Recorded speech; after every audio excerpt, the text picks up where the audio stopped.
And that's what I complained about with Acts. Okay, you decide.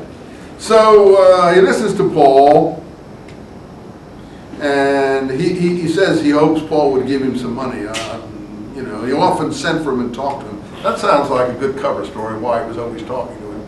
I think he was debriefing Paul. I think Paul was telling him about the revolutionary situation in Jerusalem. I think he was telling him about the leadership up there. That's why they were talking endless days. I don't think they were just talking about God. You think Felix was interested in God? You think Drusilla is basically a prostitute, is interested in God? Maybe you do think that, but I think they were talking about more serious things than that. That's just the way Acts puts it. I think that they were talking about, he talked to him, he said, often sent and talked with him. Why? You think George Bush sends for Chalabi every day to talk about the nature of God? Why does George Bush talk to Ahmed Chalabi? Look, after 2 years this went on. He left Paul in bonds, but the next thing you know, Paul is going to Rome. So I would think that Felix went to Rome and prepared the way for Paul to come. Particularly if he was married to an Herodian princess and Paul was an Herodian related to that princess. That's just a possibility. You decide. Festus comes. Festus is the governor under whom James is killed. No, Festus. It's at Festus's death that the next governor comes in, and in between the time the next governor is coming and Festus's death, Agrippa II, who appointed this high priest Ananus.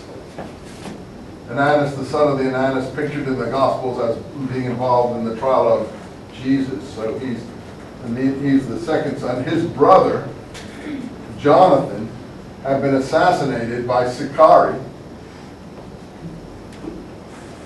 His brother, Jonathan, had been assassinated by Sicarii in 55.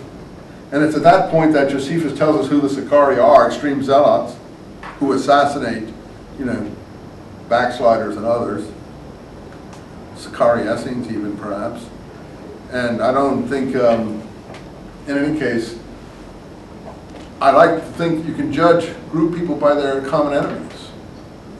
That is that Ananus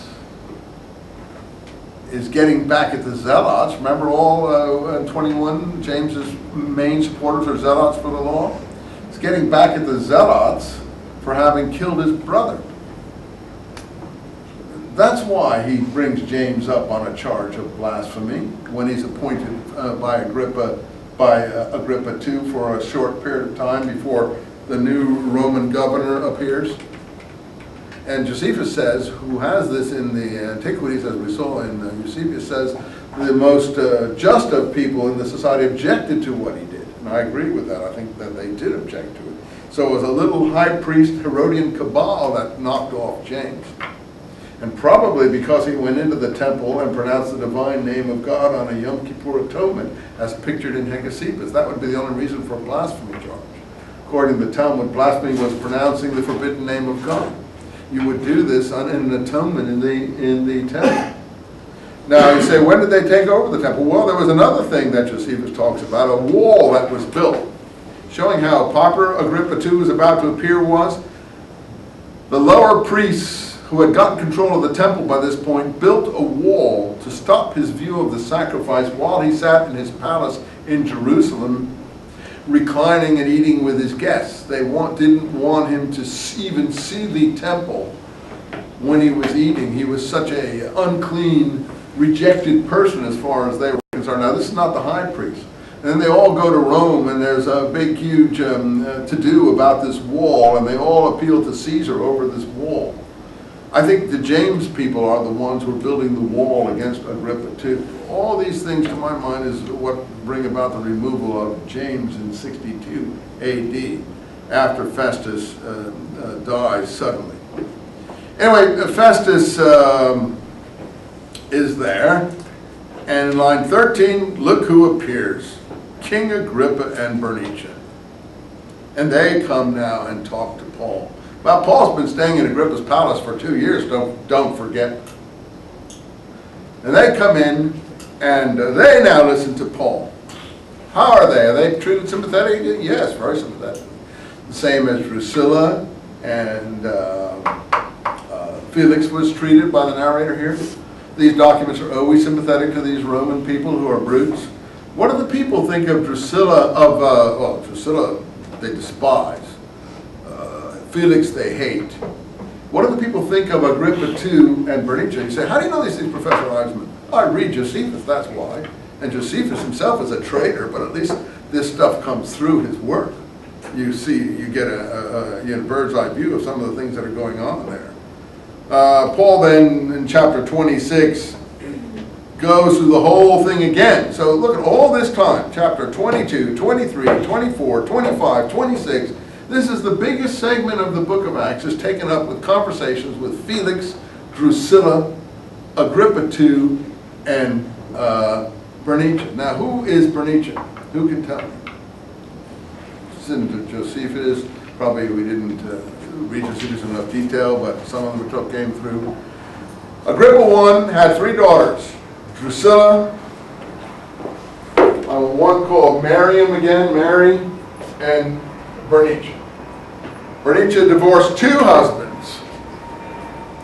And then she was rumored to have been in an illicit sexual relationship with her brother Agrippa II. That's the picture somewhat you get here, that she comes in on his arm. She's a total fornicator. Jesus keeps company with harlots and fornicators. The message to some extent is people like Bernice are acceptable. The message is tax collectors.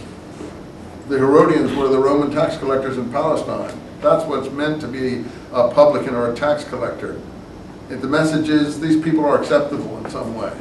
That's why Jesus is portrayed in that way. Do I think the historical Jesus did that? No, I don't.